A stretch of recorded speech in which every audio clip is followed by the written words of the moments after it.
북한이 위상의 발사체를 발사했다는 소식이 들어와 있는데요. 우리 군은 추가 발사에 대비해 대비태세를 유지하고 있다고 밝혔습니다. 북한이 발사체로 도발한 건 지난 5월 9일 단거리 미사일 발사 이후 78일 만입니다.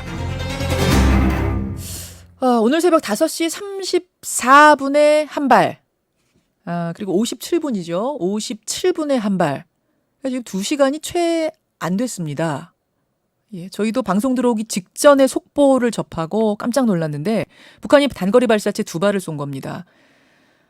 사실은 지금 일본의 경제 도발로 어수선하고 또 중국과 일본기가 카디즈 넘고 영공 넘고 하면서 어수선한 가운데 북한이 왜 발사체를 쏜 건지 이 상황을 어떻게 바라봐야 되는 건지 제가 짚고 가야 될 것 같아서요. 국가안보전략연구원 조성열 자문연구위원 연결을 해보려고 합니다.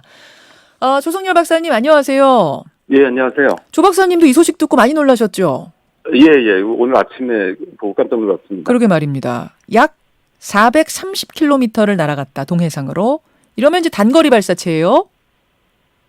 예, 그렇습니다. 예, 이스칸데르급 단거리 미사일로 추정되고 있습니다. 예. 북한이 지금 이 시점에서 또 우리가 기억하는 그 트럼프 대통령과 함께 국경을 넘던 김정은 위원장의 모습이 아직도 선명한 이 상태에서 왜 발사체를 쐈는가? 이거 뭐라고 봐야 됩니까? 예, 사실 며칠 전에 김정은 위원장이 새로운 그 잠수함을 공개를 했습니다. 이른바 이제 골프급으로 추정되는 3,000톤급 정도의 그 잠수함을 공개했는데요. 예. 그 이후에 이제 한일 경제 갈등이라든지 또 중국과 러시아의 군용기가 카디즈를 침공하고 특히 이제 러시아의 조기 연구기가 그 독도 영공을 이제 들어와서 좀 시끄러운 상황입니다. 아마 그렇죠. 이런 부분들이 또 보면은 북한 입장에서 보면은 지금 이제 그 북한과 미국 간의 실무 협상의 조건을 놓고 지금 심결의결을 하고 있는데 예. 전반적인 이슈가 지금 북한 핵 문제가 아니라 지금 한일 경제를 둘러싼 이제 갈등 문제 그리고 또 중국과 러시아의 군용기의 카디즈 침범 이런 식으로 이슈가 좀 전환되는 분위기입니다. 아마 이런 부분들 때문에 북한이 이제 자기 존재감을 좀 드러내려고 하는 게 아닌가. 그리고 다시 이제 그 북미 협상에서 자신들이 원하는 이런 조건들을 관철시키기 위한 하나의 어떤 전술적인 목표를 가지고 시도한 것 같습니다.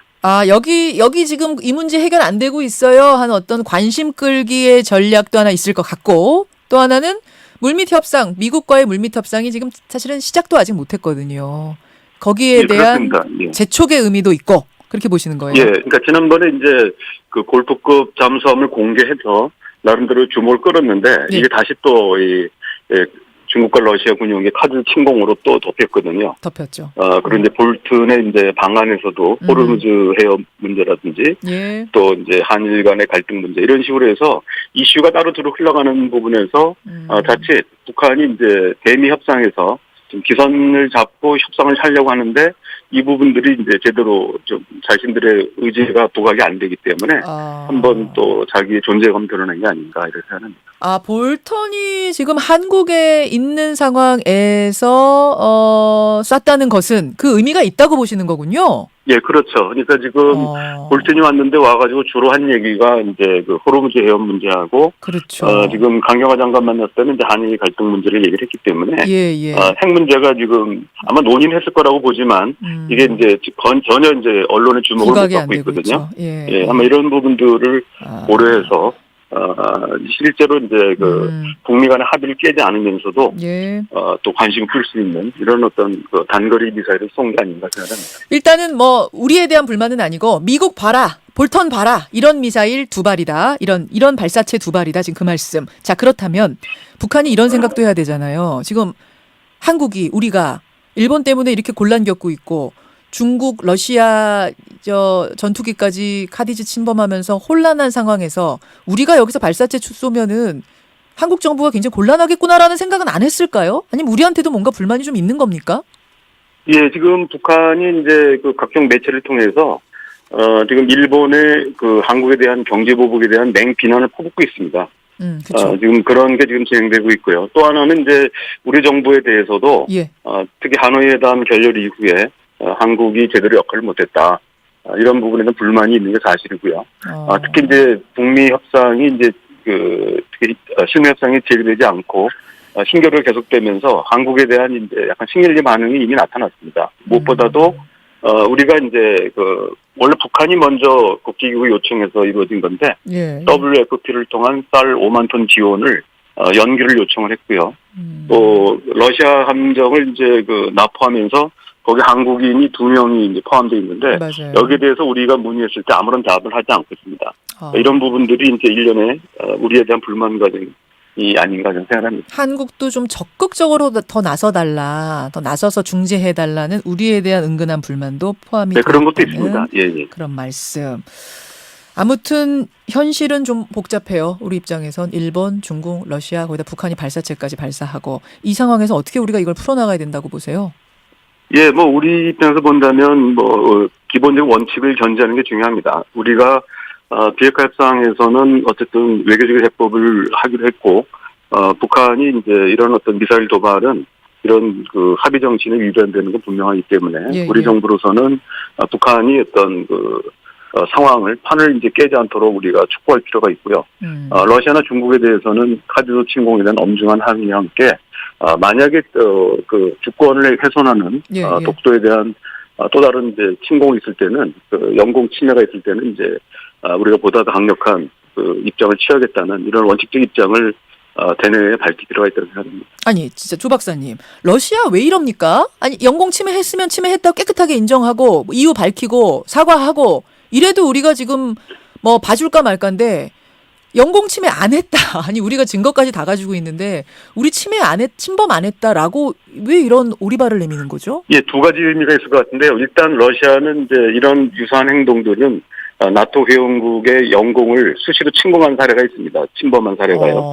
네, 그때도 항상 이제 부인으로 일관한 항상 이랬어요, 러시아는? 예. 그리고 이제 두 번째로는 지금 이제 독도 영공을 침범했는데 이게 이제 한일 간에 이제 갈등 소지가 있는 부분이고 여기서 이제 한국에 대해서는 이제 사과만 하면 일본이 또 들고 날 가능성이 있죠. 현재 러시아와 일본이 이제 이른바 이제 북방 영토, 일본식 북방 영토를 둘러싸고 협상이 진행 중이기 때문에 그렇죠. 일본을 자극하지 않으려고 하는 부분도 있었던 것 같습니다. 그래서 실무선에서는 우리 이제 러시아 대사관에서 무관 차석은 이제 사과를 했는데 시인하고요. 이제 러시아 국방부 입장은 공식적으로 부인하는 이중적인 태도를 보이는 것 같습니다. 그 혼선이 빚어진 것도. 한국에 사과를 하고 싶어도 사과하면 그럼 일본은 지금 일본 땅이라고 독도를 우기고 있는 상황에서 일본한테도 사과해야 되나? 이게 애매한 상황이 벌어질 거다. 예, 그런 부분도 있고 또 지금 처음으로 중국과 러시아 간에 이제 장거리 공중 초계 훈련했는데 첫 판부터 이제 사과에서부터 시작을 하게 되면은 향후 이제 중국과 러시아 간의 연합 훈련의 어떤 좀 이미지가 좀 구기는 첫 번째. 그래서 아마 그런 부분도 고려된 것 같습니다. 한마디로 쉽게 말해서 이제 모양 빠지는 상황이 벌어질 수도 있으니까. 그렇습니다. 이번에는 뻔한 건데도 불구하고 사과 안 하고 간다. 그럼 우리는 어떻게 해야 돼요? 그냥 이렇게 넘어가요? 아니면 더 강하게 뭔가 액션을 취해야 됩니까? 일단은 이게 이제 우리가 이제 북한 문제도 있고 한일 간의 문제가 있기 때문에 러시아에 대해서 외교적인 경로를 통해서 엄중 항의를 좀 계속할 필요가 있고요. 이 부분에 대해서 아마 한러 간에 군사 당국자 간의 실무회담을 통해서 이런 부분들에 대해서 러시아의 책임을 묻는 이런 이제 조치가 필요하지 않나 생각합니다. 여기까지 조성열 박사의 분석을 들어봤습니다. 여러분 다시 한번 전해드립니다. 오늘 새벽 5시 34분과 57분 북한이 미상의 발사체 2발을 발사했습니다. 동해상으로요. 볼턴이 이제 한국을 왔다가 정확히 따지면은 출국을 하자마자네요. 하자마자 북한이 발사한 것.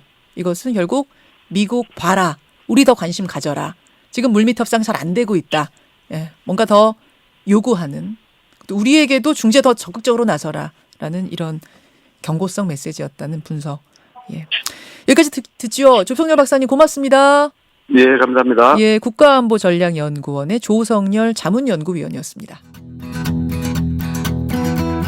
김현정의 뉴스쇼는 청취자 여러분의 참여로 이루어집니다. 트위터, 페이스북, 레인보우 게시판, 그리고 단문 50원, 장문 100원의 유료 문자 샵 1212, 우물정 1212 통해 참여하실 수 있습니다. 김현정의 뉴스쇼, 여러분과 함께 만듭니다.